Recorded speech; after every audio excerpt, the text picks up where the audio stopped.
Okay, back and as promised, for those of you on the live, anyway, we're starting with that apple dream. Here we go.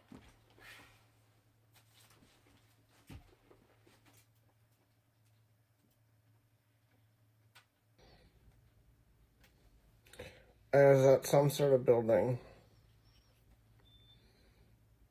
and the top was higher than the bottom. I know that sounds like it's normally true, but it was one of these buildings where the ground is sloped, so at the bottom of the building, the ground floor is low, and the upper building is upper floor. But anyway, I was meeting someone there who is going to be doing something, and it is rapidly leaving my mind what in the world for. But I knew they were going to be meeting my dad at the bottom because my dad was coming to see me, but this person was going to be meeting them and I guess bringing them to me, and I was explaining to them something about what was involved in that. But then a third person came and said, "Oh, we're going to go." But instead of going down through the building to meet him and bring him up, we were going to go around the building and down on the sidewalk. So the three of us went down on the sidewalk to get my dad. And then we got him. And then there was something with like white pillars and some arches. And I guess my dad was happy that we were there. But then there were pillows and arches.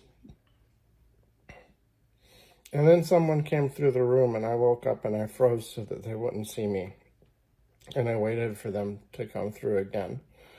And then they left. And by that time, I had forgotten most of the details. And what I said might not even be right. Or something.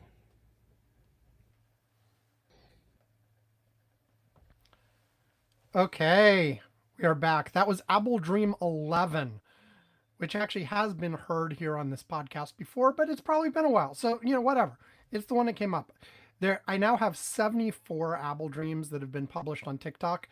And each time I roll one of these, I pick 1 to 74 random. And some of them I've already used, and some of them I haven't. If I haven't used it already, I have to like go and strip the audio from it and put it where I can use it on the podcast, blah, blah, blah. Because, of course, on TikTok, they're video. In this case, 11 came up, and it turned out I have the audio already in a folder, so I didn't have to do that. So, extra step avoided.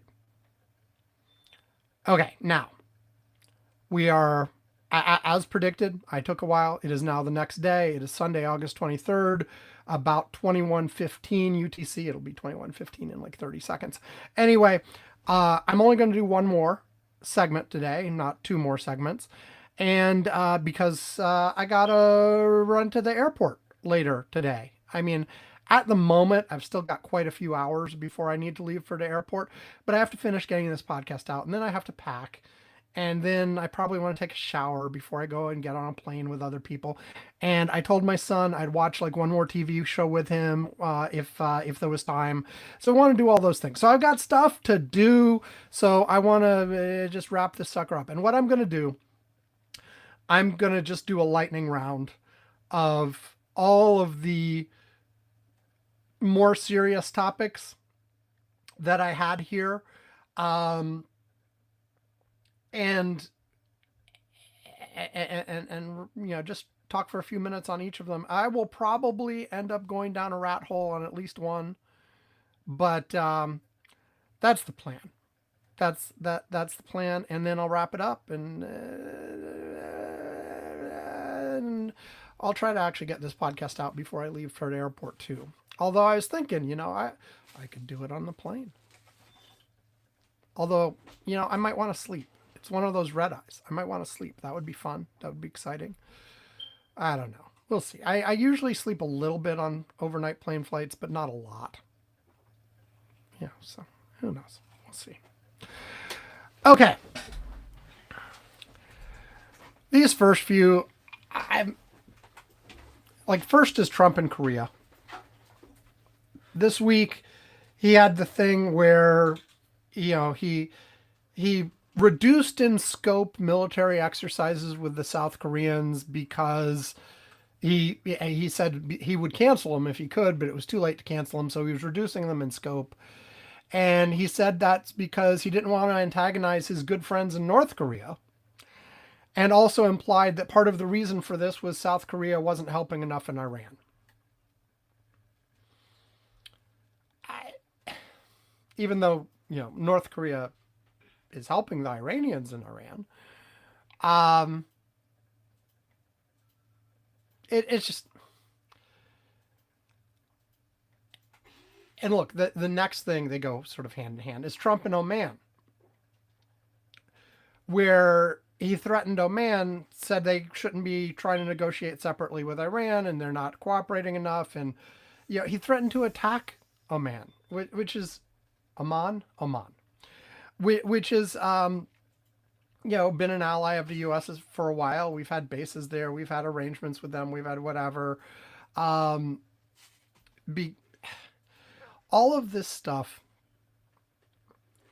is just different aspects of the same thing, which applies, further down this list. I have tariffs again, and there were two examples of tariffs. One was the Canadian stuff and one was the beef stuff, but it applies to, Canada too, and basically everywhere in Trump 2's foreign policy. There were aspects of this in Trump 1 as well, but it's so much more exaggerated in Trump 2, where he's just blustering his way through. His mindset is so transactional, he can't look at anything more than a week or two out. He just assumes that if he bullies, he'll get his way, even though more and more and more you're seeing it just plain not work. Even in places where it seemingly has worked for him in the past, where he was able to just shove his way through and get some sort of deal, folks on the other side of these are now going, no. It's because, first of all, this is not a way to make friends. He doesn't care about making friends. He cares about getting his way in the short term. And not only getting his way in the short term, just looking good in the short term. He cares more about the optics than the actual result, which is why so many people were able to, quote unquote, make deals with him where they were essentially just restating the status quo, but making it seem like a Trump win, or making really minor adjustments around the edge that nobody actually cared about, but you let let Trump claim the win. But the problem is, he has shown himself over and over and over again at this point that even if you do make one of these deals with him, he'll renege on a whim at any random moment for any random reason. That anything he, quote unquote, agrees to isn't, I was going to say, worth the paper it's written on, but half the time Trump's whole deal is it doesn't get written down, or it gets written down, but he's ignoring like that whole thing with the memorandum of understanding with the Iranians. Like, it was clear fairly early on that what was actually written down didn't really matter to the Trump side of the, it was just, it was like, well, yeah, that's what it says, but that's not what we meant. Well, that's why you write things down. But the whole history of this has shown it's completely worthless to even try to do these negotiations with Donald Trump, and why you're seeing more and more folks walk away. The latest was the Canadians walked away. They were trying to make a deal with Donald Trump to avoid his latest 50% tariff threats. But apparently, within the last 24 to 48 hours, the Americans upped what they were asking for. There's been some mixed reporting on what exactly was being asked for. Apparently, there was like some fake version of what the Americans were asking for that was circulating on the internet, but that's not the real one. And then there's been some. It's unclear as I record this exactly what additional the Americans were asking for, but the Canadians were like, we can't do this, and just walked away. And, I've said for a while that it seems like, honestly, the rational thing to do, not just for like countries like Iran, but like basically every country on the planet, is the rational thing to do would be to say, look, there's no point in talking to the Americans about anything as long as Donald Trump is there. So we'll do our best to react to whatever Donald Trump does in the way that protects ourselves as best we can. And we'll resume actual negotiations once there's a new president. Whether that's, whether that's a Republican or a Democrat, whether it's another, MAGA type person or whether it's a Democrat again, there's practically no point. Now, I recognize that that's a maximal position that's actually really hard for a real world leader to take. So you do some nominal stuff, but you shouldn't expect anything real out of it. You sort of go in with the assumption that anything here is just show for the moment. And obviously, I guess that also means you can't agree to anything substantial that you concede, because the assumption has to be that they'll try to hold you to whatever you agree to, but not hold themselves to whatever they agree to. So you basically play a stalling game and try to maintain the status quo as best you can until you have somebody reasonable to negotiate with. But the problem is, in the meantime, the destruction of American reputation worldwide, is nearly complete at this point. I mean, not that it was necessarily great. I mean, the U.S. has a mixed history in terms of how it deals with other countries, especially countries that are that were not historically seen as quote unquote equals. We're not outside of the G8 or whatever. A very mixed record, but even so, it's like, now what do you do? And also, I think in Trump 1, a good part of the world was willing to sort of, and honestly, a lot of us here thought, okay, this is an aberration. Once he's gone, we'll get back to normal. But now that we have Trump 2, how can you reasonably assume that? Even if the next president elected is sort of a normal person that that tries to act above board and do things the right way. And I'm not like denying the possibility that you could get a Republican to act that way. I mean, it doesn't look right now like the Republican Party is going to be reclaimed by normie Republicans anytime soon, but I mean, it could happen.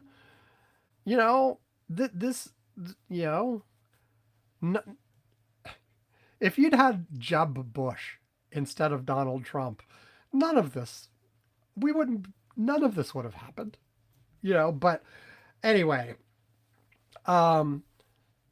nobody can, even with the Democrat in place, everybody's got to be like, well, It's nice that they're acting normal again right now, but we've got to assume they're going to go crazy again in a couple years. So we can't make any permanent deal. We can't rely on anything. We have to defend ourselves from that level of uncertainty. So I don't know. It's frustrating, and you look at it and it's, we got 2.25 years left of this nonsense. Probably. Well, I keep saying I don't know if Trump's actually going to make through his term due to health or other reasons. Most likely health. Honestly, even J.D. Vance could start repairing this, like if he took over next year sometime. But only within limits. Again, because how can anybody trust that we won't go crazy again? Okay, next up. Speaking of going crazy, Natalie Harp.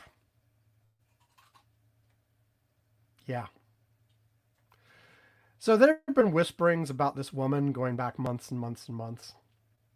But it sort of blew out into the open in the last week, where everyone was talking about it. So she is an aide to the president.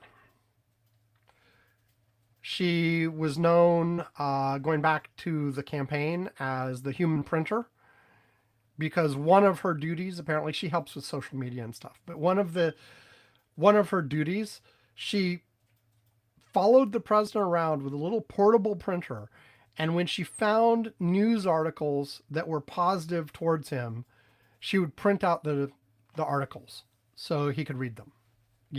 Read the positive articles that were saying great things about him and how wonderful he was and how people loved him. Just to be clear, because this is the way Donald Trump works in general. He doesn't read.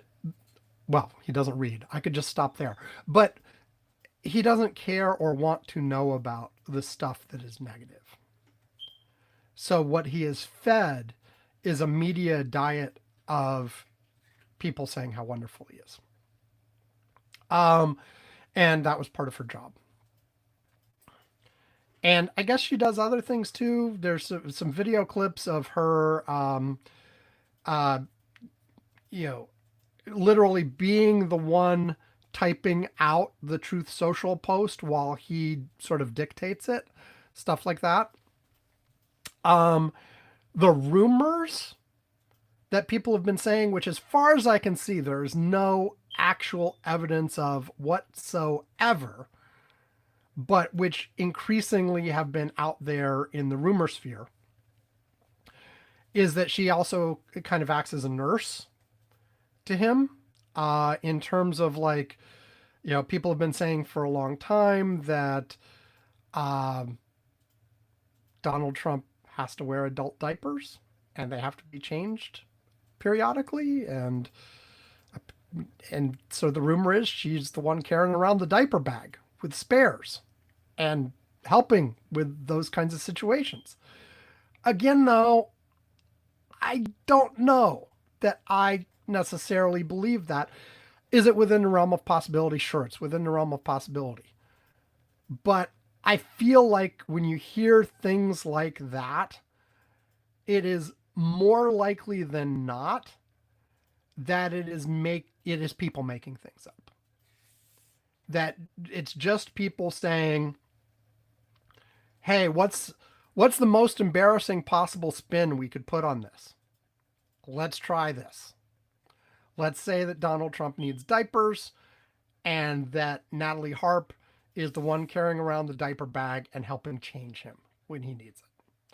But my default going in position is it's probably made up BS. And the left is just as willing to make up things that feed their desired sort of point of view as the right is. And, this is why having Yeah, there are many things that I criticize sort of big media about being too timid on, but I think they're valuable in terms of, hey, look, they're not reporting stuff like this that is nothing but rank speculation. Now, if some actual reporter who follows Donald Trump around actually knows this to be true and they are not reporting it, I would consider that a big problem because I think they should be reporting that kind of thing. You know, screw like, privacy and decency and whatever. Like, no, that's important. It's health information that I think is worthy of being out there if true. But if assuming that's not the case, then you know the right thing to do is not to do, yet not to report this as truth. I mean, and I guess I'm feeding the speculation by mentioning this at all, but I am sort of throwing in that I don't actually think I believe it. Um, there are also rumors that he's having an affair with her. Also, just that kind of rumor. Um, but what we do know that was reported this week and put out, and somebody within the administration is obviously leaking this stuff on purpose, but apparently she is absolutely obsessed with this man, like in an unhealthy way. A couple of letters were published this week where, basically her writing these obsequious letters about how important he is and how the only thing that matters to her is how she looks in his eyes and how she can serve him better, and apologizing for any mistakes she might have made. And apparently she is gets very upset when she is not right there with him. The latest reason this is all coming up now is initially, apparently, when he made that escape on the catering truck from Air Force One. Initially, she was not going to be amongst the people that went with him on the double super secret plane, and instead was going to be on Air Force One, the the second the original Air Force One, where all the reporters were, not the fake Qatari Air Force One that they weren't going to take because it had no protections. Anyway, apparently she figured out she was being left behind and started throwing a massive fit and ended up being taken with the president. And also this week, it's come out that apparently they have rectified this now, and she does now have a security clearance. But for the first year, not only were they slow getting her a security clearance, because apparently the Trump White House has been notoriously slow about getting all kinds of people security clearances, but she outright refused to even start the process by filling out the requisite forms ever. And it wasn't that no one asked her. Apparently, she was asked multiple times, and she basically just said, "No, I'm not going to do that." And nevertheless, she's been one of the people with the closest access to the president of anybody else in the entirety of his second term.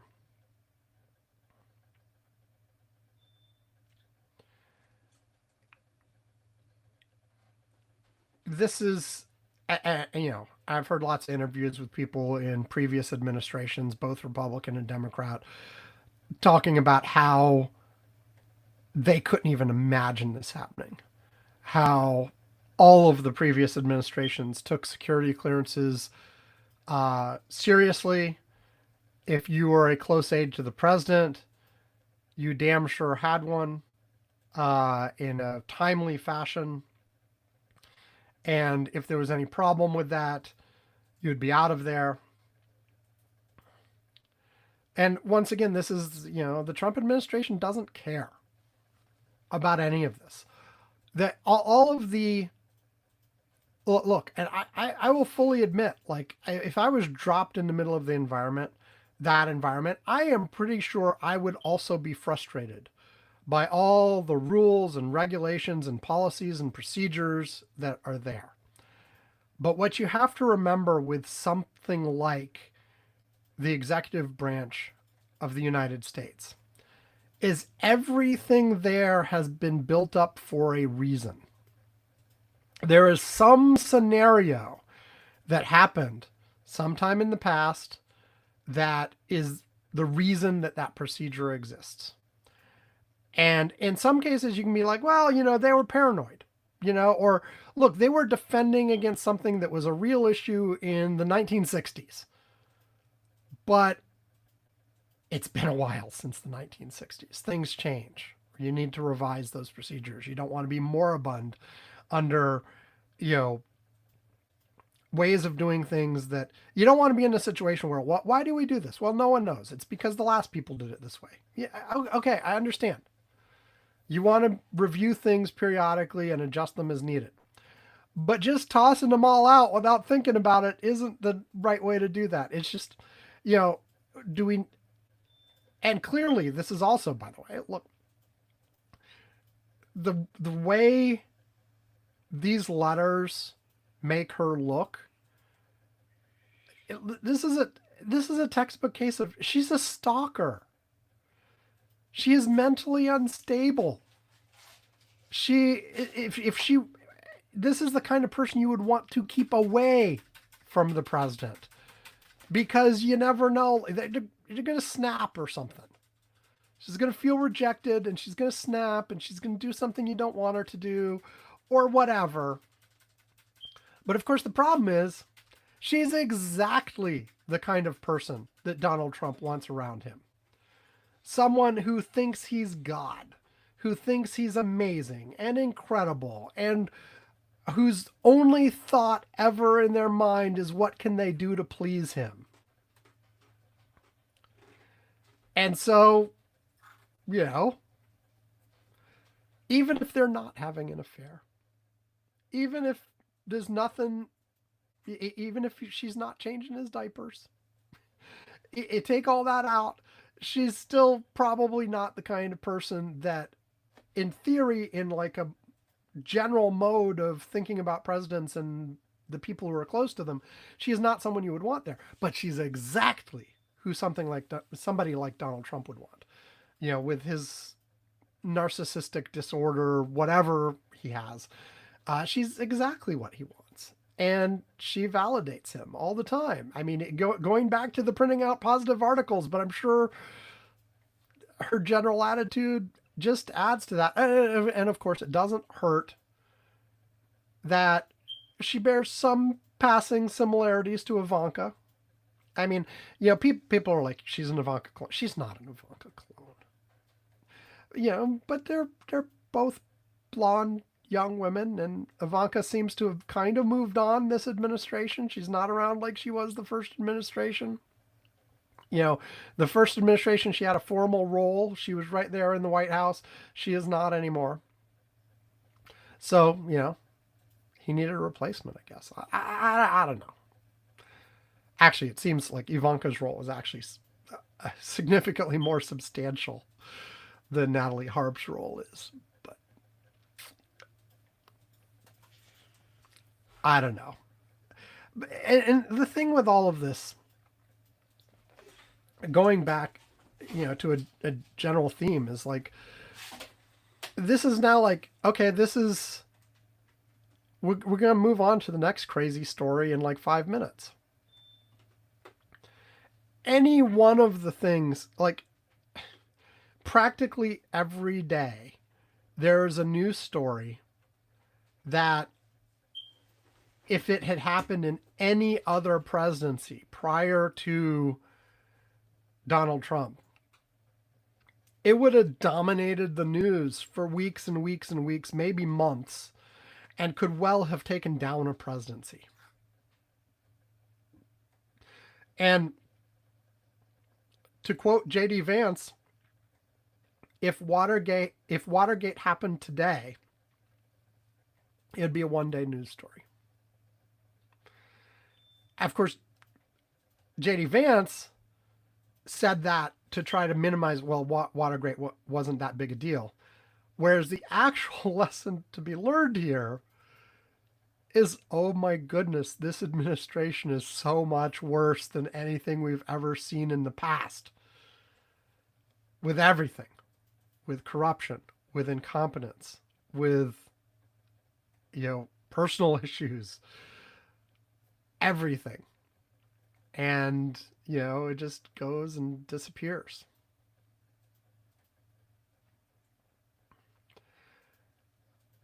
I don't know. I don't know if the Natalie Harp thing will have a little bit more legs. I mean, it's already had a little bit more legs. People have been talking about it for about a week now, and in terms of Donald Trump stories at this point, that's a lot. Because normally we would have moved on already, like a day later. I mean, there's some you know there are things that would have been big enough to bring down a presidency that have happened in the last month that we have not even mentioned on the show. Because they get overcome by the next news cycle so fast.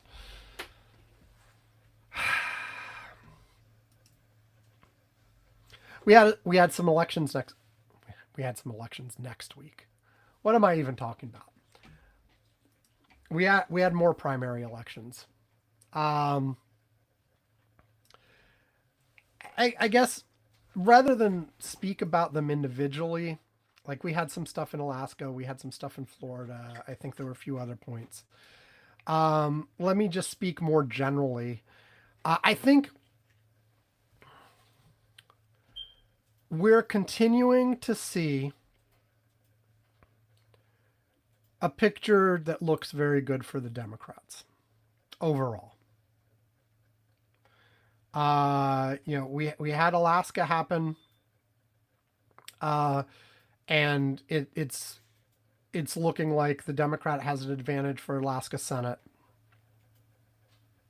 That we had the primaries happen and blah blah blah. It's runoffs and things. And anyway, Florida was a little. Here I am going through one at a time. Anyway, Florida. The one thing that was interesting is that this was one.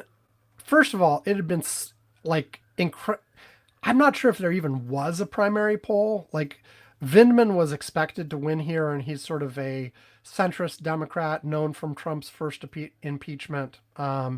His twin brother is already in the House of Representatives. He was running for Senate here and was widely expected to win. He put in there was a lot of money put behind him. And in an upset, a progressive who had recently aligned themselves with the DSA, what was her name? Nixon? I actually just got one of these annoying texts. Angie Nixon. Yes, I got a fundraising text from her earlier today. Quick tangent. At this point, I am just absolutely any text I get from anybody, no matter what, if it's got an unsubscribe, I'm doing the unsubscribe to it. Like, I'm old fashioned, but I consider all of this spam. And if I specifically interacted with you and gave you money and clicked a box when I gave you money saying I was open to communications from you, then okay, fine. But absent that, no. And I used to work in the anti-spam world for email, and it was a little bit of SMS stuff I did sort of towards the end of that. And I am well aware that when Congress made anti-spam laws, which have been fairly toothless anyway, I get tons of spam all the time anyway, but when they wrote anti-spam laws, they specifically exempted the politicians, which is annoying. Like, because they buy and sell lists to each other all the time. All the freaking time. So what happens is if you ever give money to any politician for any reason, you will suddenly be on the mailing lists for practically every politician on that same side of the line. You give money to one Democrat, you're on the list for all Democrats. You give money to one Republican, you're on the list for all Republicans. Somehow, I've gotten like MAGA texts recently, so they've at some point they got their wires crossed, which is lovely. I must have, I don't know, they might have got my name from that one time, like 15 years ago, where I participated in the Republican primary process. I don't know, or the caucus process here in Washington State, and even like, was a, what do they call them, the precinct committee officer. I was a Republican precinct committee officer. I've told that story before. It was a mistake. Okay, I was trying to do the thing where you influence from the inside, and at least like I for years I did the thing where whichever party process was more interesting that cycle I would participate in. So if there was nothing going on the Democratic side, I would participate in the Republican side, and figured I could just like vote for the least objectionable Republican, and that it would at least help something. No, it is worthless and stupid. And I mean, I'll take that back. It was interesting to observe the process and go to some of the Republican events, but it did nothing but prove to me that I didn't want to do that anymore. Anyway, anyway, stupid mailing list sharing and blah blah blah. So the whole industry is built on that. That, as far as I'm concerned, you shouldn't be able to do that. Anyway, Angie Nixon won. She's, like I said, recently associated herself with the DSA. Florida was not considered to be a competitive race anyway. It was not one of the ones that seemed like it was up for grabs. Let's see if I can pull up any 2026 polling for that.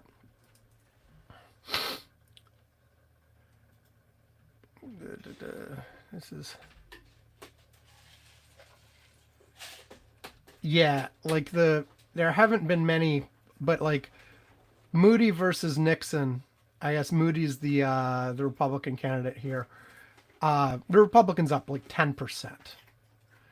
Would Vindman have done slightly better? I think most people think he probably would have done slightly better as a more moderate opponent, because people have said, these DSA candidates can win, but in deeply blue places. And I guess we'll find out in the Al Said case whether one can win in a more purple area too. He's ahead in most recent polls there. Michigan? Is it Michigan? Minnesota? Now I have to look. If I had actual working memory, that would be a good thing sometimes. Michigan. Yes, I was right.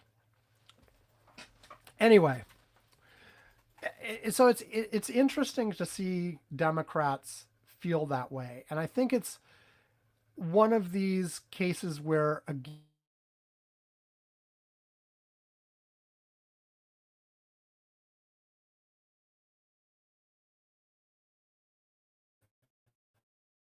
Democrats are more willing to want to go in. And we feel, we want somebody who will fight, want somebody who's a little bit more radical. We don't like the centrist vibe, but we're willing to go there in this point because we don't think we're going to win this race anyway.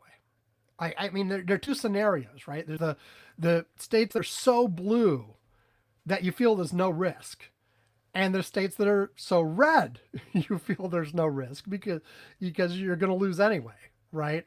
I think Michigan was a much more high risk scenario, where it's purple and it's on the edge and it could potentially go either way and it's competitive. And so at that point, do you start doing the trying to outthink yourself of like, okay, let me not just vote for, if I'm in a Democratic primary, let me not just vote for the Democrat that I agree with the most on policy issues. Let me vote based on who I think can beat the Republican. So it's not just, whose views do I align with most closely. It's who will, who can I stand that I also think has the best shot of winning, um, which is a different kind of equation. Because then instead of, you know, saying, I I like this one the best. This is the one I agree with the most. I'm going with them. Instead of that, I am first filtering the field by eliminating anybody I feel that is completely unacceptable no matter what. And then of the remaining ones, I am not deciding based on who I agree with the most, because I filtered out the people I could not support no matter what. I am deciding amongst the remaining candidates based on who will win. And it's a different kind of thought process. And so it's interesting. And who knows? Like it's the kind of environment where you could see shockers. I mean, Nixon here won over Vindman out of the blue. No one was really expecting it. And again, I mentioned there were not really polls of this race. So, you know, and we had, the recently in Michigan and Minnesota, I believe, we had big poll misses. And people have pointed out, okay, primary polls are different. They're not very good to begin with. People say the general election polls aren't good to begin with, but the primary polls are much worse. People don't know how to model them properly. They're wrong a lot. But I don't know. We're seeing some big moves. Like in the places where we've had special elections, the Democrats have been overperforming by a lot. We just had another one of those this week in Pennsylvania as well. Well, a state senate race in Pennsylvania in Butler County, and where the Democrat won for the first time, I think, since 1999, something like that, late 90s. And where it wasn't expected, it was expected to be a safe Republican seat. They won anyway. And you're seeing a bunch of those. So we'll see when we get to the general election. I would still be cautious. Like even with where we are on poll, even if you sort of trust the polls naively, the Democrats are still just competitive for the Senate. They're not favored for the Senate. It's like even the most optimistic views of that, I think, have it at about a toss-up for Senate control. And then you have to keep in mind things like, what's Fetterman going to do? Are we going to have a situation where the Democrats have a bare majority, but Fetterman screws them over and over and over again on certain types of issues? Maybe. So, but even if you trust the polls naively, you have that kind of scenario. But I keep looking at presidential elections. I have not done a deep dive into senatorial elections, but over the last few presidential cycles, from my own electiongraphs.com analysis, polls have consistently been underestimating Republican support. Consistently. Over and over and over again. And, people always say, Yeah, well, the errors might be the other direction this time. They might be. They could clearly be. And you would that after several years in a row of underestimating Republicans, pollsters would be figuring out what they got wrong and trying to compensate in the other direction. So maybe they're underestimating Democrats now. But I'll tell you, I'll I'll believe it. Well, I was gonna say I believe it when I see it, but Democrats have been overperforming the polls in some of these special elections and such, but very light polling. Special elections are weird.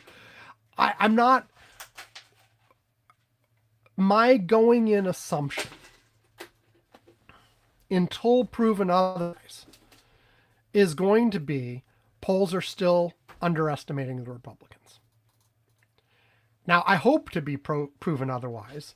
And, this November, have Democrats not only win the House, win the Senate, but do so overwhelming margins to an extent that the polling did not predict. That would be awesome. I'd be glad for that.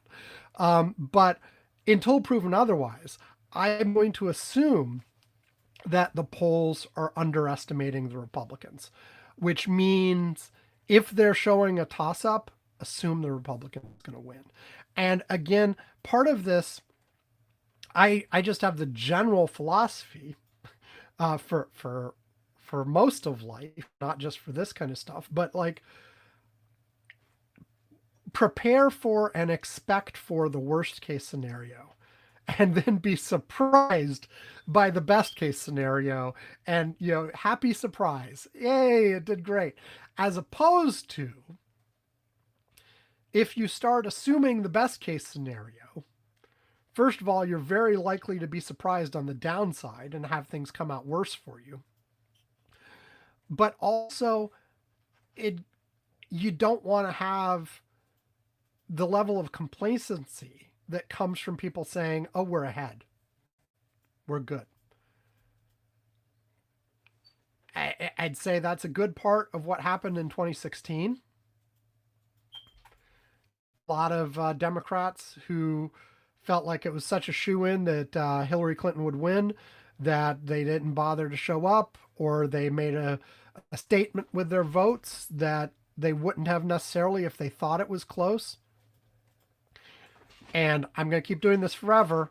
Median of the people who gave odds in 2016, the median result was like a 14% chance of Donald Trump winning.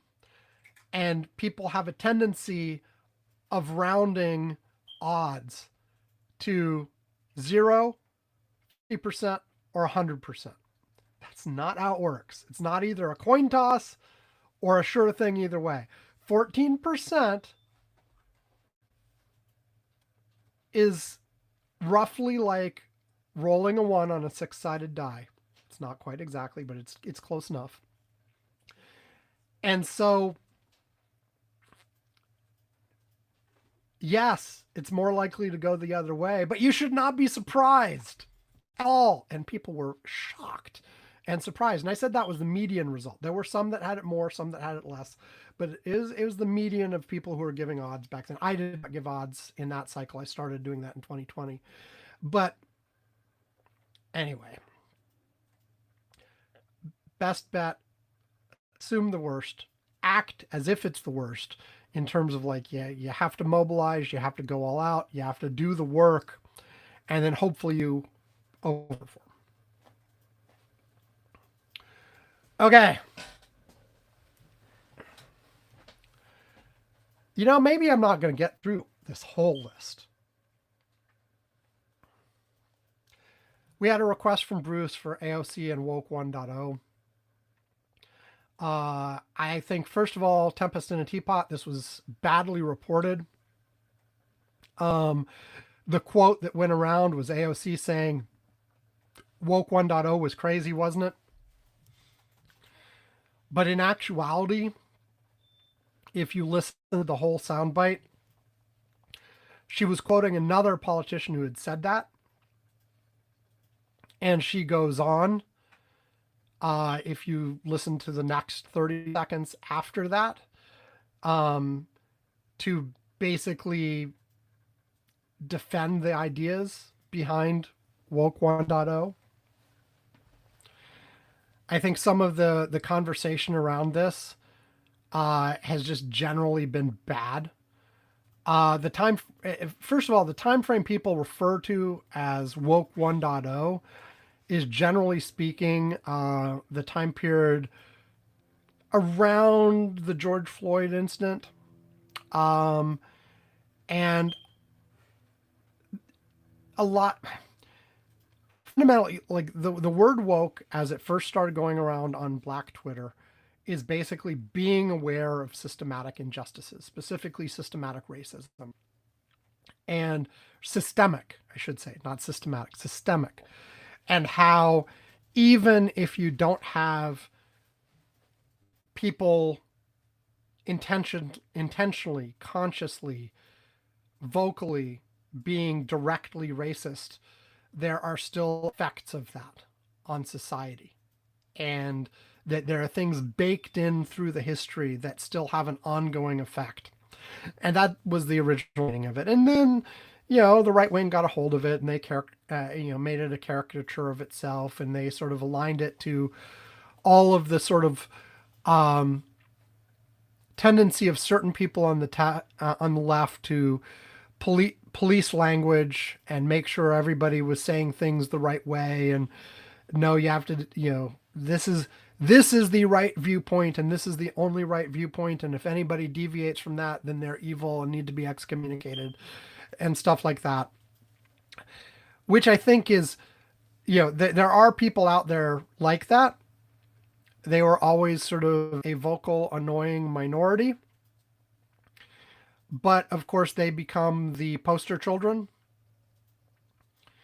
and get amplified. But I think the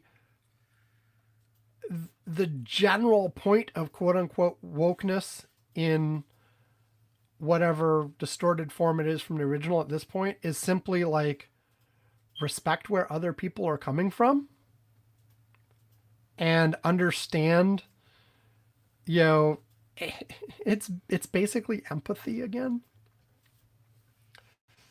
It's basically being aware of the struggles that people are going through and how your own actions might unintentionally most likely have some sort of impact on that, and work to make yourself better. And that's all positive. When it becomes scolding, that's annoying and I think counterproductive. Because if you want people who are currently unaware of such things to become aware and to start caring about such things, yelling at them does not accomplish that. In fact, it accomplishes the opposite, and it makes them dig in. There are ways to sort of broaden people's minds and expose them to things. Scolding them and chastising them and telling them they're bad because they used the wrong word to describe something ain't it. And that's where you can sort of get to the woke one is crazy mindset. And I think AOC, through the rest of her comments, probably does actually agree with that general notion. Because you can even see over the course of her history, her maturing a lot in terms of recognizing how to navigate the world in such a way, and the world of politics, the world of Congress, in a more productive way. When she first came on board, she was very strident. She was very argumentative. She took on Speaker Pelosi directly. I think Speaker Pelosi still resents that to this day, ex-Speaker Pelosi at this point. But I think she sort of figured out the way things work.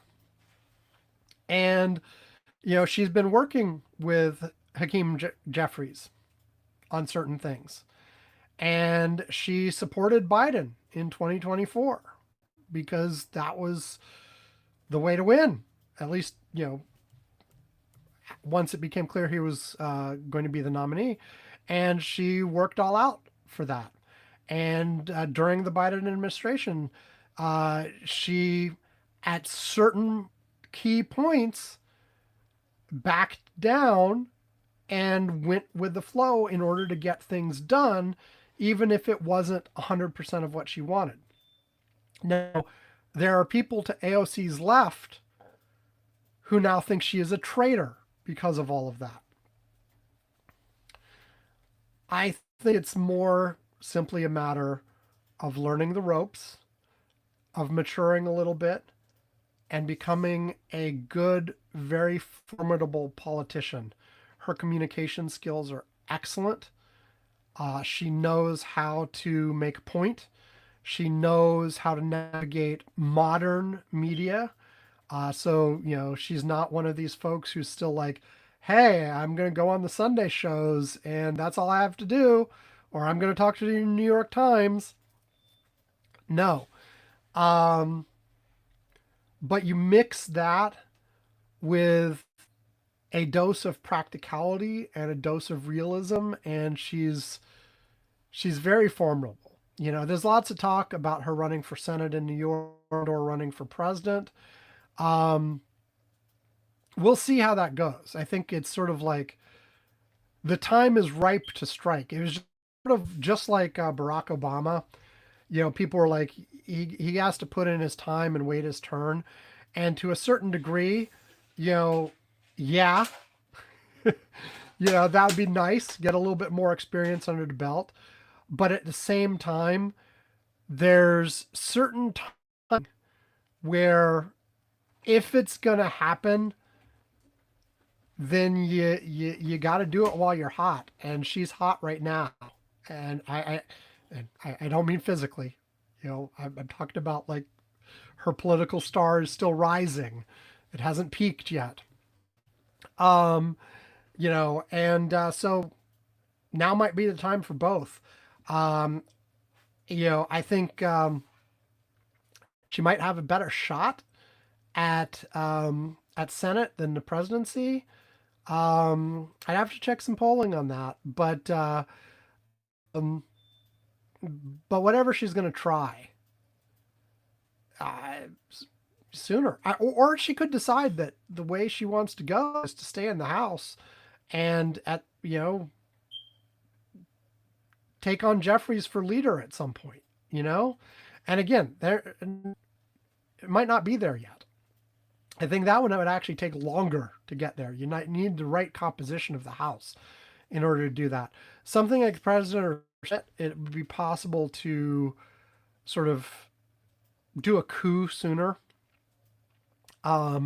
because you have to get the public behind you rather than a set of already elected people, and it's a different dynamic. Um, for president, like some of the preliminary polling that I've seen, and this is mostly national. I did make some progress on electiongraphs.com for 2028, but not ready yet. Not ready yet. I haven't started feeding in real polls, but just from some of the national polls, of the major Democrats that have been considered, she actually currently does worse against J.D. Vance than any of the others. I think against Rubio as well. Um, so, going back to that whole, if you're voting based on who has the best shot in the general for president, AOC is probably not your person right now. Um, but we'll see how all that goes. I think it's very interesting watching her and watching her progression. And I think this woke 1.0 stuff, even if the comments were misrepresented somewhat in the reporting, I still think it goes to her favor because positioning herself as, look, I'm not one of the crazies. I may be, you know, on the left side of the Democratic Party, but I'm not one of the crazies. And I don't think she is one of the crazies at this point. Um, I think she has mellowed, and she is further left than quite a lot of the Democratic Party. But she's not one of the crazies. Uh, you know, so we shall see. Okay. You know what? I said I'd only do one, but I think I will take a break. But I am just going to take a break and then keep right on going and finish the sucker out. So here's a break, and then I will continue with just a handful of topics, and then wrap the sucker up. Here we go. Okie dokie. Here it comes. It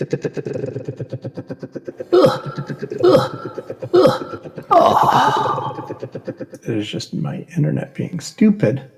My internet is being stupid is a new song we will make.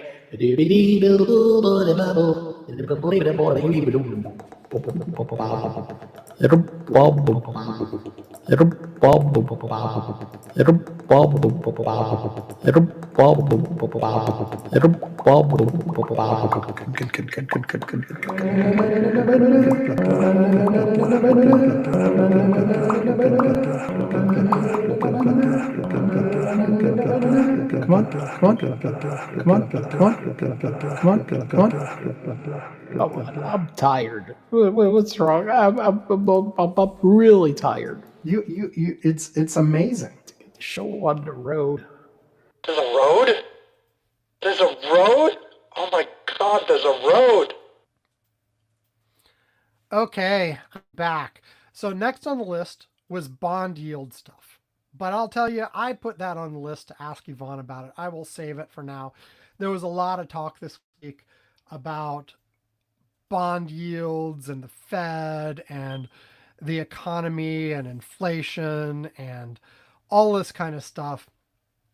I will leave that for a week where we have Yvonne to weigh in because it is not my area at all. And I'd love to hear what he has to say about it. There was some talk on the Curmudgeon's Corner Slack if you were on there, but yeah, we'll save that for another week. Next up, the USS Abraham Lincoln. We briefly mentioned last week that we had, people, starving on an aircraft carrier, and people, there were a couple, at least one person, maybe two, that tried to jump overboard because they were so depressed by the situation there. The main new part of this, first of all, it is on the way home. It's being relieved by another carrier that had been stationed in the North China Sea, which of course makes you think, okay, well, you're leaving the, what are you leaving up in the North China Sea? Also, interestingly, that carrier group is only coming with two of its support craft rather than three, because the third one had an electrical issue and was without power for a couple weeks, and so is going in for repairs. So this all says great stuff about our readiness. But the main new thing that came out this week, which some people had speculated on already, we'd heard for months that the degree of damage caused by the Iranians to U.S. bases in this area was more than had been publicly reported, and that the damage was actually severe. And there was enough reporting that we actually were fairly sure of that. It wasn't like the DoD was specifically coming out with public reports of exactly how much damage there was, but I think it was well known at this point that there was significant damage all across the region to American bases and infrastructure.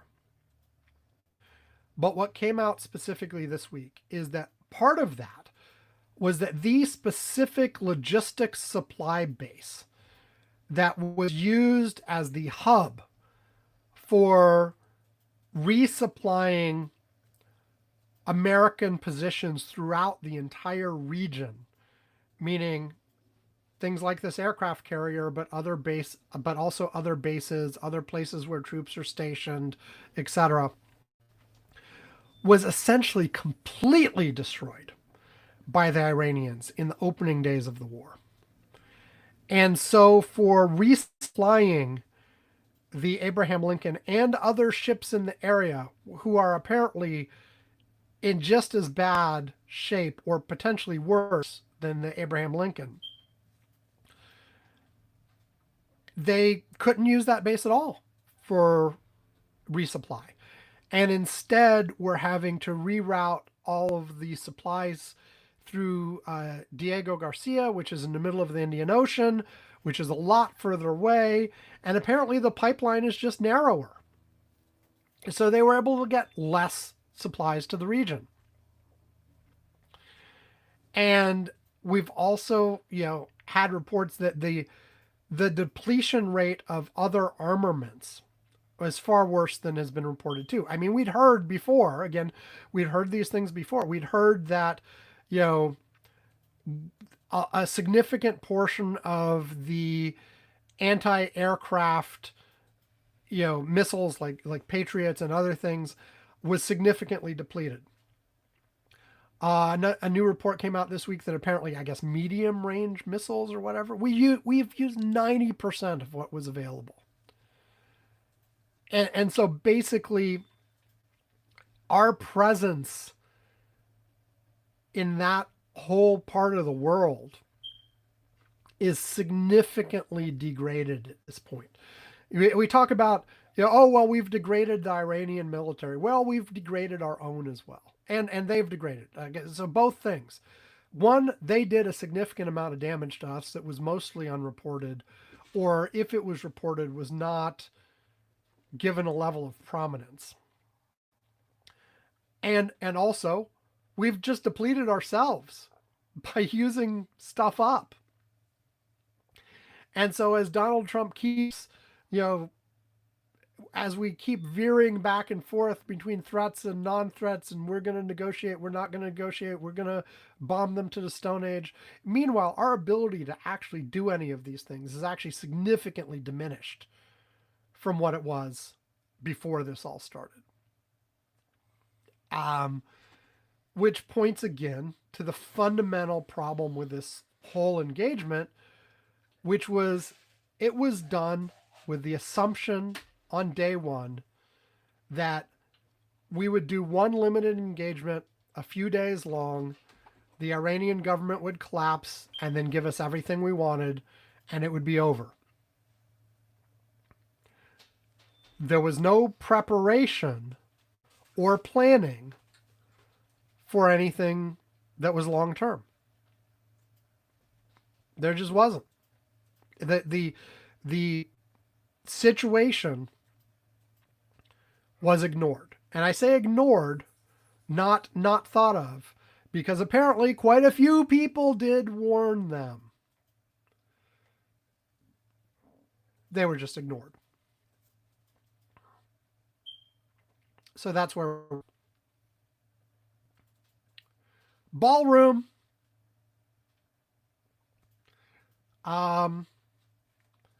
SOTUS has allowed construction on the new ballroom, the above ground portion, not the underground part, which was never, no court tried to stop the underground security complex that they're also building at the same time. But the above ground area, SCOTUS, specifically Chief Justice Roberts, allowed that to continue while they wait for the Supreme Court to hear the full case and make a decision on it. But what's happening over and over and over again here,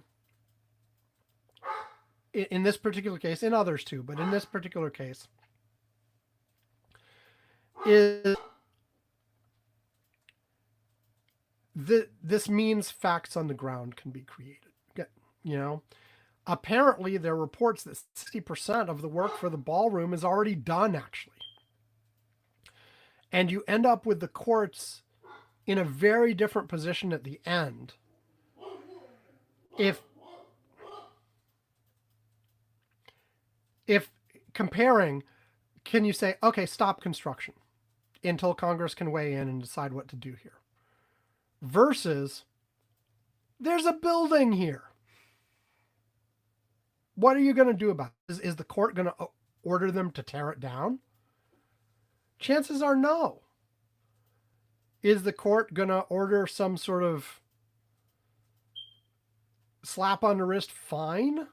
I don't know who pays what to who. Is the court going to just say, you shouldn't have done it, but oh well, it's done? Honestly, that seems like maybe it's the most likely output at this point. Well, unless the court, the 6-3 court at this time actually does decide, unitary executive, they can do whatever they want. It was all good. Which is within the realm of possibility. The lower courts have not gone that direction. But this would not be the first time that the Supreme Court says, screw the lower court, screw previous precedent, this is fine. In the meantime, construction continues. And,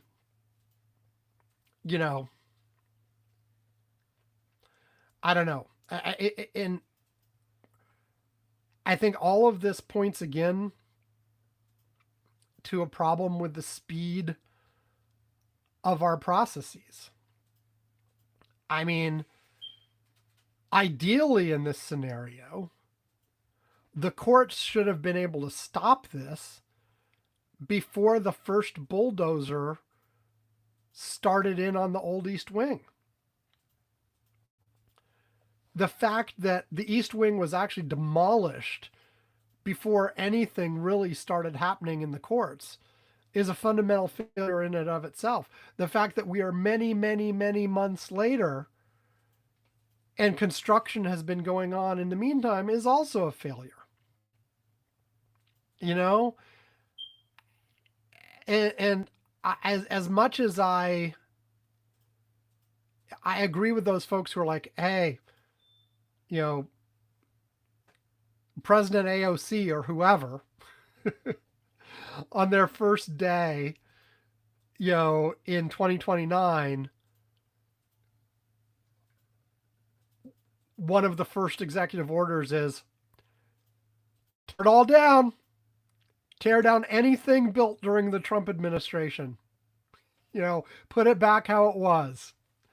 As much as that, feels good, and they could, people would probably line up to help with the sledgehammers. I'm not sure that's actually the right thing to do. If it's actually built, if it's actually there, and there isn't a problem with it. Now, I say, and there isn't a problem with it. I mean, Trump administration is known for shoddy work. I wouldn't be surprised in the slightest if whatever they build is crap and has fundamental structural issues or something, and it has to be torn down. But assuming it's workable, do we want to waste even more money tearing the damn thing down? You probably at least want to spend the money to get rid of the gold. It'll undoubtedly be all over the damn thing.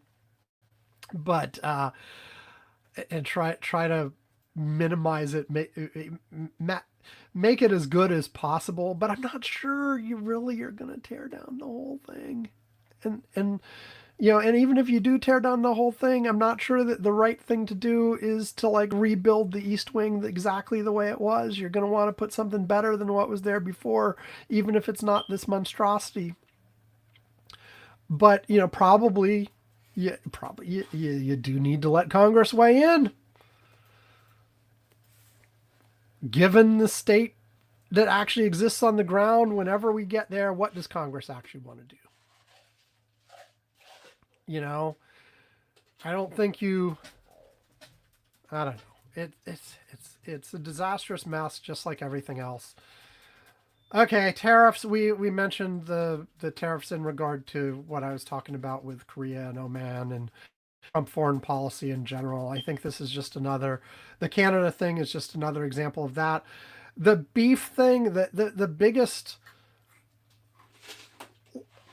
annoying thing about this is Trump eliminating or reducing the tariffs on beef to help with the price of beef, when all along he's been saying that tariffs don't raise prices, that if tariffs don't raise prices, how does eliminating them reduce prices? Come on, people. And it's like, well, oh, but the other countries pay the tariffs, right? No. And the cognitive disconnect here is still just so annoying. And it's hard to do the counter. Like, where would we be if none of these things had happened? I don't know. I says, things could certainly be a lot worse. Things are not the worst possible case scenario that when Trump started putting on tariffs on everything, uh, people were saying could happen. We're not at that worst case scenario because he kept going back and forth and working and manipulating, changing, and these didn't tend to stick. And this actually matched some predictions that Yvonne and I made right at the beginning, saying, it is not going to be flat out here. These are the tariffs that exist. It's all going to be about leverage. He's going to be making individual one-off deals with individual companies for exemptions and individual countries. And don't watch the top line tariff, watch the exemptions. And I think that's a lot of what's happened here. And a lot of it has been taco with, again, Trump putting something in place and then backing off later and declaring victory with some sort of nominal concession that doesn't really matter. And he gets the optics of declaring victory on something without any actual substantial improvement, and arguably some worsening, but not necessarily the worst case worsening. But it's hard to know. If none of this had happened, where would we be? I suspect we'd be better off. But can you prove that? No. You can never prove the counterfactual, what would have happened if you hadn't. There's all kinds of confounding variables. There's all kinds of things. It's hard. But you can say that a lot of metrics have moved in the wrong direction since Trump took office. We have made more money off tariffs. You can't say we didn't. The question is that balanced by other things? And, and how is that not a tax increase? Of course it's a tax increase. It's just a tax increase on a certain type of person, regular retail purchasers, that Yvonne doesn't really care about.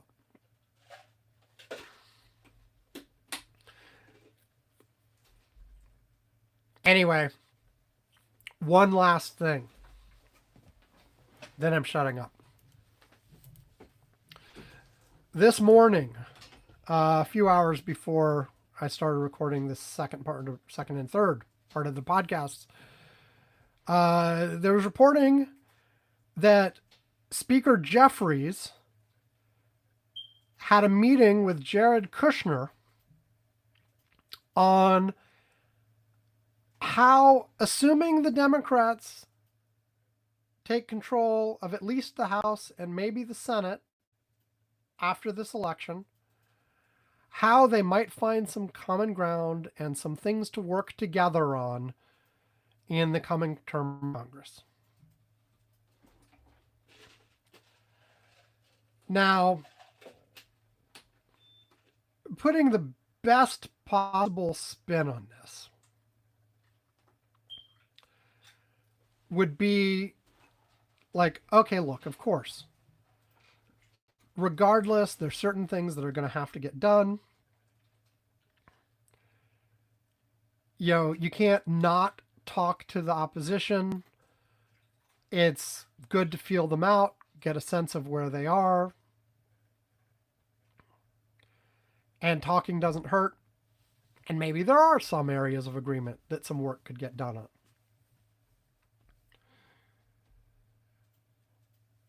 But the optics of this are just horrible. And I think once again, the current leadership, and this reporting was all about Jeffries, so who knows what Schumer's thinking or doing about this, but that this is out of touch with what rank and file Democrats want right now. We don't want to be hearing about how making things normal again and working with the Republicans. We want to be hearing fight.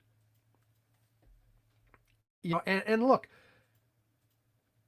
in an ideal world, I would love to be in a situation where you would have Republicans and Democrats work together on the areas where they do where they do agree, and where some sort of reasonable compromise can be made, and that we're not in a it's us or them view, and there's certain things you push through. But look, even in the last few months, we had that housing bill go through. A bipartisan housing bill went through. Donald Trump didn't like it. He wouldn't sign it, but he let it go through. He didn't veto it because there was actually enough support that if he did veto it, it would have a serious chance of being overridden. And that would look even worse for him. So he didn't do that. So there are areas where where the parties can work together, and there's a place for talking about that kind of thing.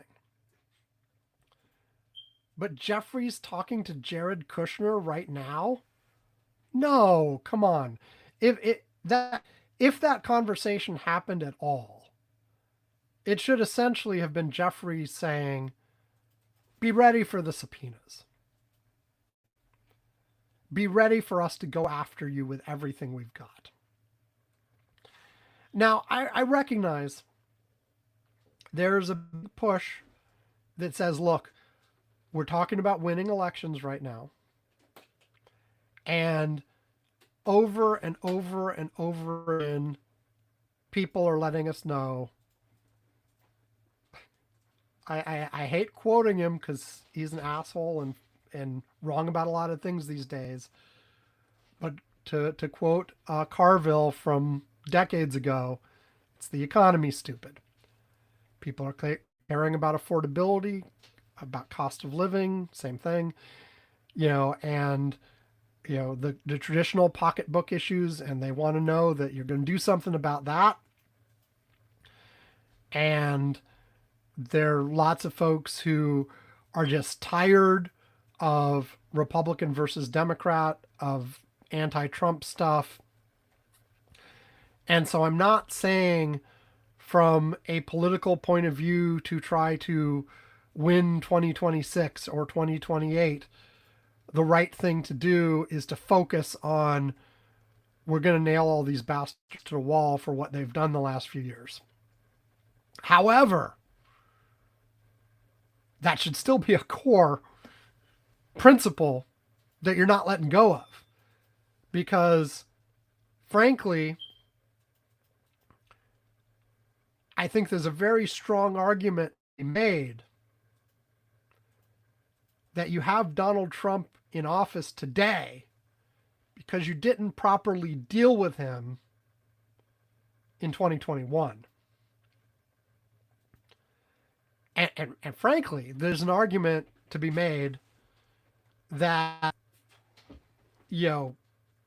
previous, like, you could go back to Gerald Ford pardoning Nixon, and the fact Nixon got away with it emboldened even Trump won, because a whole part of their agenda in both Trump and Trump 2 is to undo the post-Watergate reforms that reined the president back in. I don't know what Jeffries was thinking. I think this is ridiculous. Like, again, big channel communications on maybe there are a few things we can do to get along. Fine, I guess. And look, they didn't make it public. It's not like they had this meeting in public on both of their agendas, had reporters there. No, no, no. This was leaked. But I wouldn't have high level contacts of that sort. Not right now. And if there were, it'd be like, if we win, we're following our agenda as best we can.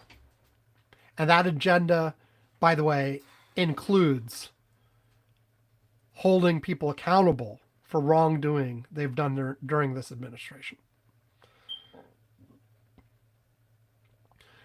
I don't necessarily disagree with the focus on the economic stuff. I think some of the connection that can be made there, and some Democrats have started to do this somewhat successfully, is tying the economic interests to the corruption and saying they don't give a damn that your prices are rising, and in the meantime they are doing all of these corrupt things to bring money to themselves and their friends. I think that is a legitimate way to make that connection that has been working well for some Democrats. I think we should probably double down on that. And that does give you the in to, we will hold people accountable for this corruption once we get it.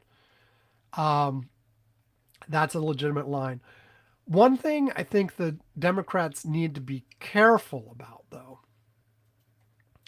is on affordability. And I've heard some Democrats say, practically in these words, that when we get in, we'll help with affordability, we'll bring prices down. Don't make promises you can't keep. Okay? Even if you bring inflation back to nominal targets, prices still go up. And prices going down, deflation, has its own set of problems that tend to go with that. And when you start talking about like, well, okay, but we can talk about, the relative inflation versus versus salary rises and try to balance between them, and you can get more complicated. People don't get all that. We've shown time after time after time. There are lots of people thinking about actual prices, and unless they actually go down, they're still up. And it takes years for people to get used to the quote unquote new price after this thing has gone up. And they're still annoyed that the prices now are more than they remember 5 years ago, even once the increase is leveled off for a number of years. Eventually they get used to it, but it takes a long time. And we've noted the pattern over and over and over again for decades now of Republicans coming in and systematically ruining the economy because they do things that favor corporations and rich folks, etc. And those people are thrilled and happy at the benefits they're getting. Those benefits come at the expense of a much larger swath of people. And then the Democrats get voted in because that sort of starts to become obvious that there's something wrong towards the end of the Republican term. And then the Democrats start to fix it. And then it's starting to come around eventually in a few years later. And the voters are like, well, things still suck. You didn't fix it fast enough. We'll go back to the Republicans. Rinse and repeat. And if the Democrats have to be really careful about promising things they can't deliver. And I think this is, something that's happened in previous elections, to be sure, where, look, the general voter doesn't recognize the difference between when politicians are out giving their stump speech and all the things that they would like to do. That list is often a directional vision of where we would like to take things, if we had complete control and could do whatever we wanted to, in 10 years, in 15 years, we'll get you to this directional vision. And look, there is a place for those directional visions. That's how you inspire people about where you want to go. But a lot of voters take these as direct promises of what they should see happen before the next election. And in reality, first of all, we have split government very often. You have the House, but you don't have the Senate. You have House and Senate, but you don't have the presidency. You have the House, Senate, and presidency, but you don't have a filibuster-proof majority in the Senate.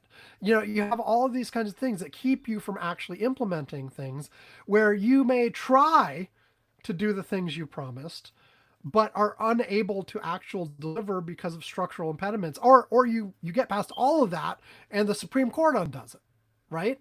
So you have, first of all, you have that, and the general public doesn't understand, because I don't think we've ever been good at it, but I think there's demonstrable evidence that we've done worse in the last couple of generations of actually teaching the basics of like how government works. And so we've got lots of adults at this point. I think we probably always had lots of adults at this point, but we have even more, I think, at this point, who just fundamentally have no idea how this stuff works. And so they vote for somebody and then it doesn't happen. And because of these structural impediments, and they don't know who to blame. They blame the people who promised, as far as they can tell. They promised, you're going to get X, Y, Z, Q. We're going to fix affordability for you. We're going to give you, free health care. We're going to give you this. We're going to give you, we'll get the U.S. out of foreign policy entanglements. We'll get whatever.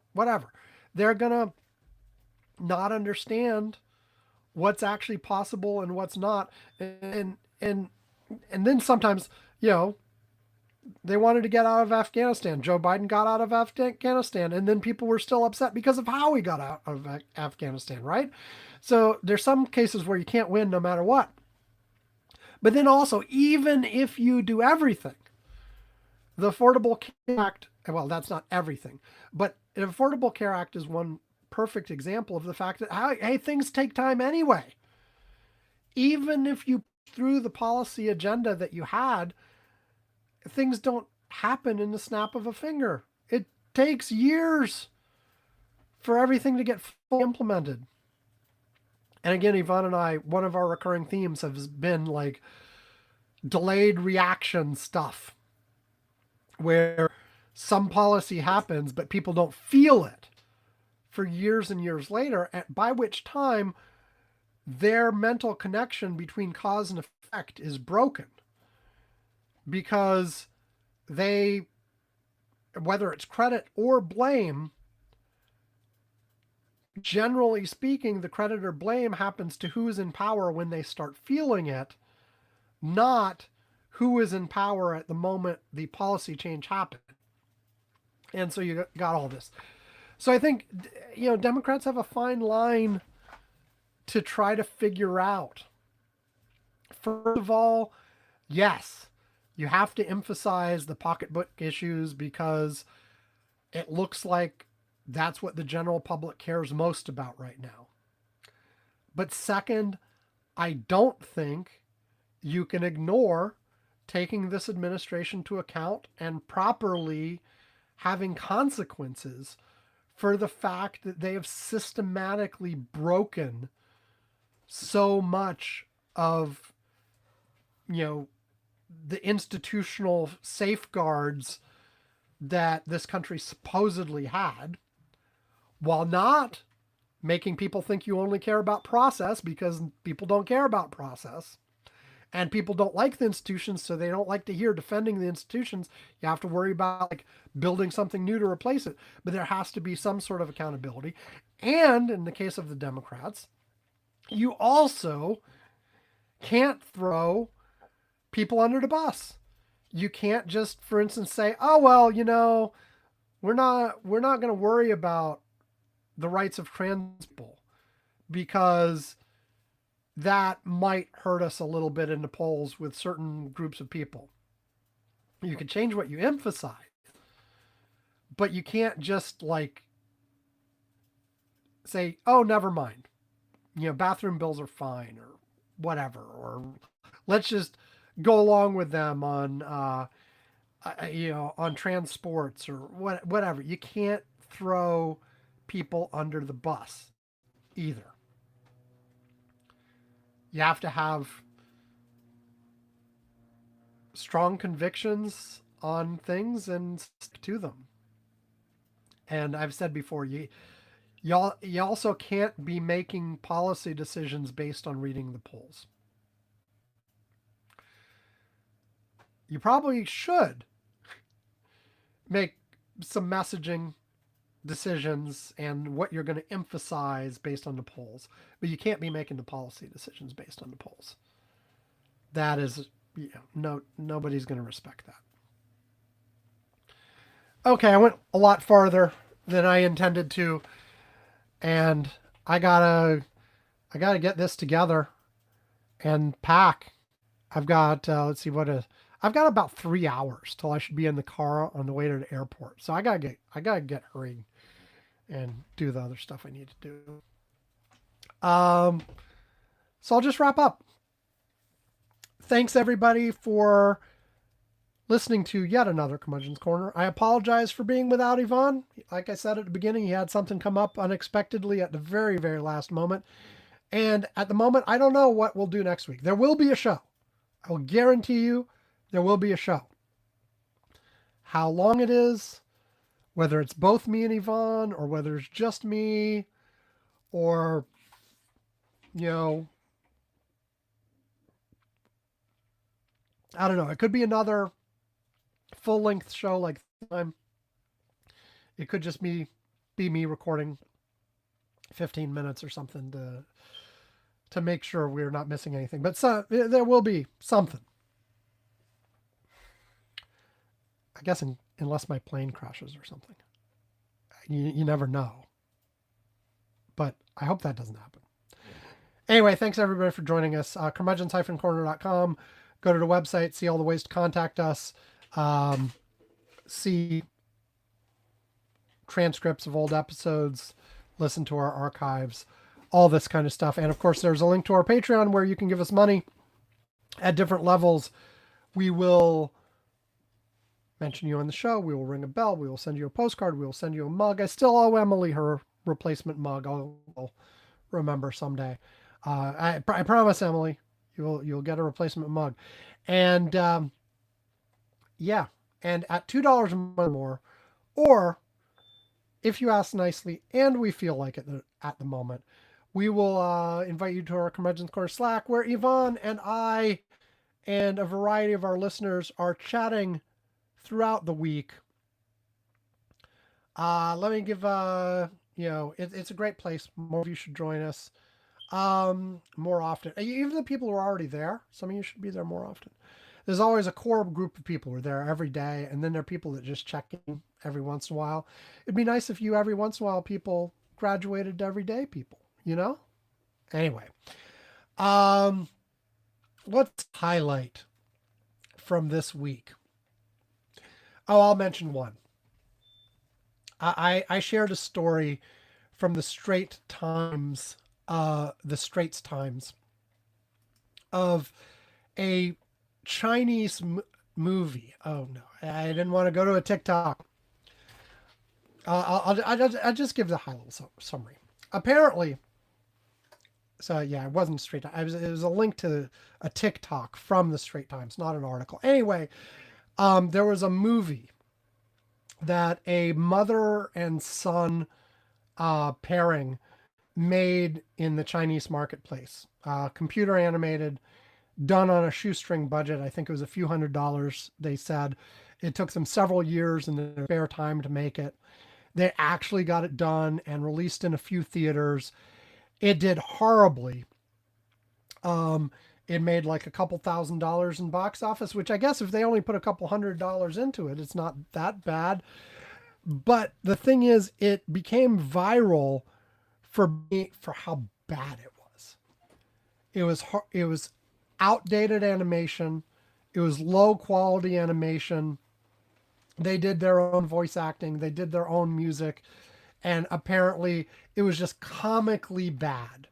It's called New Lai, NIU space LAI, and but it started going viral for how bad it was. People were sharing clips online, and then in its like third or fourth week out, they started getting tons of people going to it because it was so bad and watching it because it was so bad. And apparently it's now doing decently at the Chinese box office just from people coming to watch how bad it is and make fun of it and laugh, which I think is great. The other part of it is no AI. It was, all hand done in like relatively older animation tools. And, so people are liking that.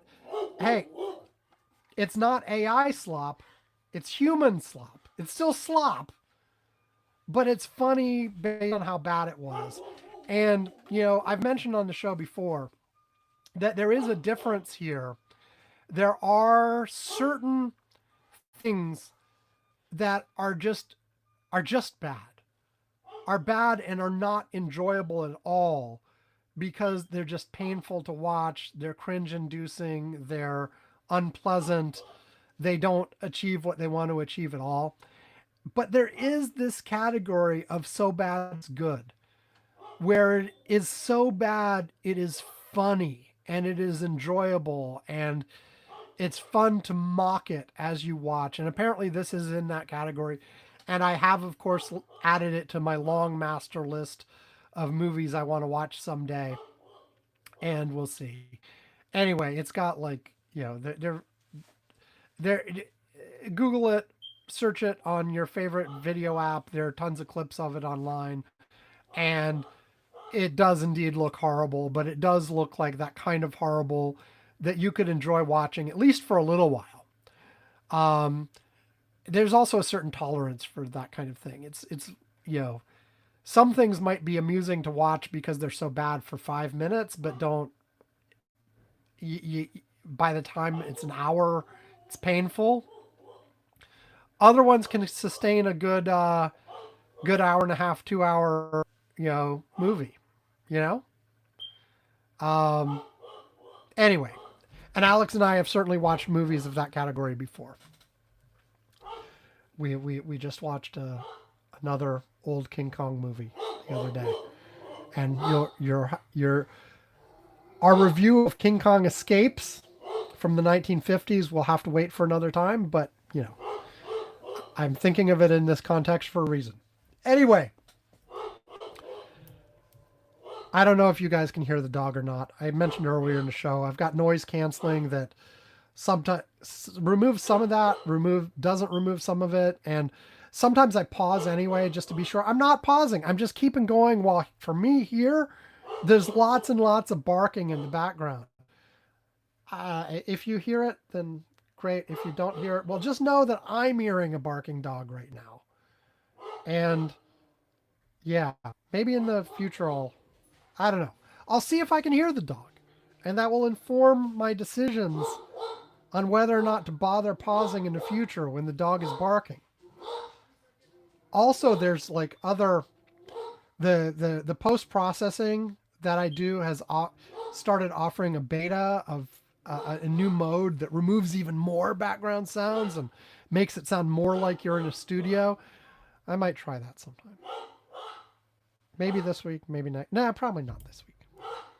Some week when I'm not in a hurry. And so I have time to do multiple versions and pick which one I like.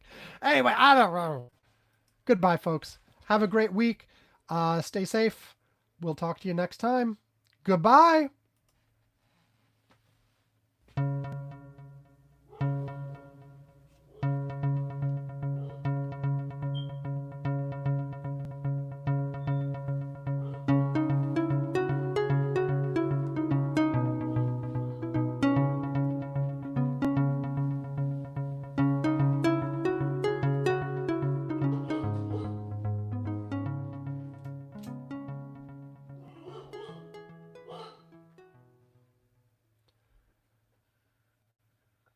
Okay, that went way longer than I expected.